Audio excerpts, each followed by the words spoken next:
তোকে ছাড়া বাঁচা মুশকিল। বসগিরি দিয়ে শাকিব খানের হাত ধরে রূপালী পর্দায় পথ চলা শুরু শবনম বুবলির। এরপর কয়েকটি সিনেমায় একসঙ্গে জুটি বেঁধে অভিনয় করেন তারা।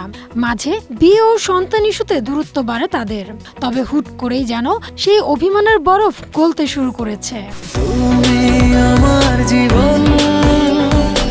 গেল বছরের শেষের দিকে ছেলে বীরকে নিয়ে যুক্তরাষ্ট্রে ছুটি কাটান শাকিব বুবলি।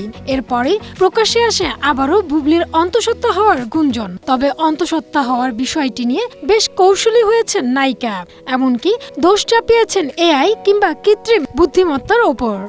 স্বপ্নে তোমার এদিকে সম্প্রতি একটি ইভেন্টে অংশ নেন চিত্রনায়িকা অপু বিশ্বাস। সেখানে গণমাধ্যমের মুখোমুখি হতেই তার কাছে জানতে চাওয়া হয় আবারও কি বাবা হচ্ছেন ঢালিউড মেগাস্টার শাকিব খান।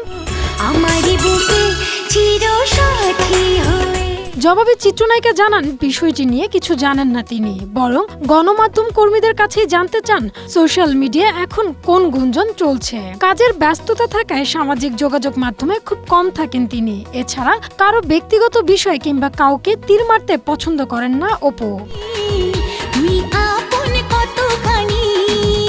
2008 সালে ভালোবেসে গোপনে বিয়ে করেন শাকিব অপু। বিয়ের 8 বছর পর 2016 সালে তাদের সংসারে জন্ম নেয় আব্রাহাম খান জয়। তবে বিয়ে ও সন্তানের খবর তিনি প্রকাশ্যে আনেন 2017 সালে। এর ঠিক 1 বছর পরই 2018 সালে বিচ্ছেদের পথে হাঁটেন তারা।